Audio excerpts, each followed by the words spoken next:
अगर आपको छींकें आती हैं, नाक से पानी बहता है, नाक में ख़ारिश होती है, नज़ला होता है, आपके हलक में केरा गिरता है, पोस्ट नेज़ल ड्रिप होता है, तो ये सारी अलामात हैं एक बीमारी की जिसका नाम है राइनाइटिस। राइन का मतलब है नाक, आइटिस का मतलब है इन्फ्लेमेशन।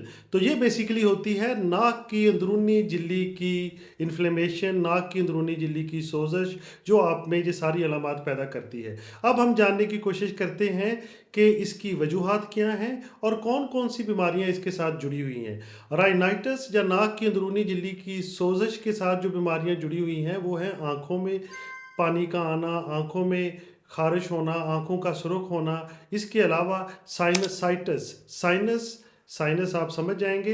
आइटिस साइनस की जो इन्फ्लेमेशन है। साइनसाइटिस की जो अलामात हैं आपके माथे में, आपके चेहरे में फेशियल पेन और आपके फोरहेड की पेन शामिल हो जाती है। इसके अलावा आगे बढ़ के अगर आपके ये कान को भी इन्वॉल्व कर ले, कान की भी इन्फ्लेमेशन साथ हो जाए, तो इन सारी अलामात के साथ साथ आपके कान की दर्द भी साथ में शामिल हो सकती है, या कभी कभी कान से डिस्चार्ज भी हो सकता है। अब राइनाइटिस जो है उसकी जो टाइप्स हैं उसमें एलर्जिक रेनाइटिस है और नॉन एलर्जिक रेनाइटिस है। एलर्जिक रेनाइटिस की जो वजूहात हैं उसमें पोलन, जड़ी बूटियों, घास, फूलों और दरख्तों से आने वाले जरदाने जो हैं, जो हमारे नाक या सांस के साथ हमारे अंदर जाते हैं, वो एलर्जी पैदा करते हैं। इसको आप पोलन एलर्जी कह सकते हैं। ये रेनाइटिस की एक वजह है। इसके साथ साथ घर में रखा हुआ कारपेट और उसमें पलने वाला हाउस डस्ट माइट, वो भी इसकी एक वजह है। आपके घर में पेट्स अगर हैं, बिल्ली रखी हुई है आपने, तो वो भी एलर्जी की एक वजह बन सकती है। इसके अलावा फफूंदी अगर लगी हो दीवारों पे, वो भी एलर्जी का बायस बनती है। इसके अलावा मुख्तलिफ़ किस्म की जो फसलें हैं, उनके जो रेजिड्यूज़ हैं, या फिर कॉकरोच वगैरह का जो रेजिड्यू है, उनसे भी आपको एलर्जिक रेनाइटिस हो सकती है। नॉन एलर्जिक रेनाइटिस का अगर देखें तो नॉन एलर्जिक रेनाइटिस की जो वजूहात हैं उसमें धुआं है, केमिकल्स हैं, इरिटेंट्स हैं, हार्मोनल चेंजेस हैं बॉडी की, और नाक की साख्त की अगर कोई तब्दीलियां हैं जैसे कि सेप्टम डेविएशन है, तो वो इसको काज कर सकती है।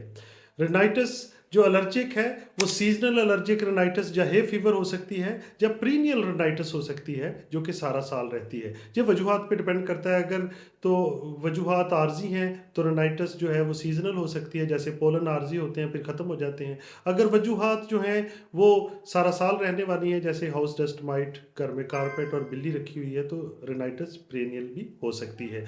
इसके अलावा वेजोमोटर रेनाइटिस है, वो भी रेनाइटिस की एक किस्म है। टेम्परेचर की चेंज होने से रेनाइटिस हो सकती है। ये सारी रेनाइटिस की जो इकसाम हैं, इनके कुछ कॉम्प्लिकेशंस भी हैं।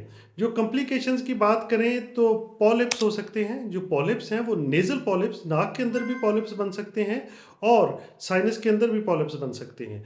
पॉलिप्स आमतौर पर बनाइन होते हैं, कोई कैंसरस पॉलिप्स इस रेनाइटिस के साथ एसोसिएटेड नहीं होते आमतौर पर। इसी तरह साइनसाइटिस जो है वो भी इसका एक कॉम्प्लिकेशन है, उसकी बात हमने कर ली। इसके अलावा अगर ईयर का इन्फेक्शन, ईयर की जो इन्फ्लेमेशन हो जाए, वो भी इसके साथ जुड़ी हुई है। रेनाइटिस और एज़मा आपस में इंटरकनेक्टेड हैं। बहुत से लोग जिनको एज़मा होता है उनको साथ में रेनाइटिस भी होता है, और एज़मा के लोगों का अगर प्रॉपर ट्रीटमेंट हो जाए और साथ में रेनाइटिस को ठीक ना किया जाए, तो खांसी और छींकें और ये वाली अलामात बरकरार रहती हैं, जिसकी वजह से क्वालिटी ऑफ लाइफ बेहतर नहीं होती। इसलिए एज़मा के इलाज के लिए ज़रूरी है कि उसके साथ अगर साइनसाइटिस या रेनाइटिस मौजूद है तो उसका भी इलाज किया जाए। अब आते हैं कि इसका इलाज है कैसे मुमकिन। तो इलाज करने के लिए ये है कि सबसे पहले तो वो ट्रिगरिंग फैक्टर्स या एलर्जीन्स जिनकी वजह से ये एलर्जी या रेनाइटिस हुई है, उनको हम अपनी ज़िंदगी से निकाल बाहर करें। जैसे कि अगर आपके घर में कारपेट्स हैं उनको निकाल दें। अगर आपको पेट से एलर्जी है जैसे कि कैट से, तो कैट को निकाल दें। अगर पोलन्स हैं तो कोशिश करें कि पोलन काउंट जब हवा बाहर ज़्यादा हो तो उस वक्त बाहर ना निकलें, या फिर मास्क पहन के निकलें। अब कुछ मेडिकल ट्रीटमेंट की तरफ आएँ तो रेनाइटिस को ट्रीट करने के लिए जो इस्तेमाल होती हैं चीज़ें, उसमें एंटीहिस्टामीन्स हैं। एंटीहिस्टामीन नेज़ल स्प्रे की सूरत में भी दी जाती हैं, पिल की सूरत में भी और सिरप की सूरत में भी। इसी तरह नेज़ल स्प्रेज हैं, कॉर्टिकोस्टेरॉइड्स के नेज़ल स्प्रे, वो इस्तेमाल होते हैं और वो बहुत इफ़ेक्टिव ट्रीटमेंट है कॉर्टिकोस्टेरॉइड्स के नेज़ल स्प्रे। इसके अलावा एंटीहिस्टामीन के नेज़ल स्प्रेज। उसके बाद बारी आती है मोंटेलुकास सोडियम की, उसका बहुत अच्छा रोल है इसमें, वो भी इसमें बहुत ज़्यादा इफेक्टिव है। इसके साथ साथ जो है आपको अगर ये रनाइटिस कॉम्प्लिकेट कर जाए, साइनोसाइटिस कॉम्प्लिकेट कर जाए बैक्टीरियल इन्फेक्शन में, तो एंटीबायोटिक्स का रोल भी इसमें आता है। नेज़ल स्प्रे कैसे इस्तेमाल करना होता है, उसके लिए हमने एक अलहदा से वीडियो बना के यूट्यूब पे रखी हुई है, आप उसको देख सकते हैं और मैं डिस्क्रिप्शन में उसका लिंक शेयर कर दूँगा। Thank you.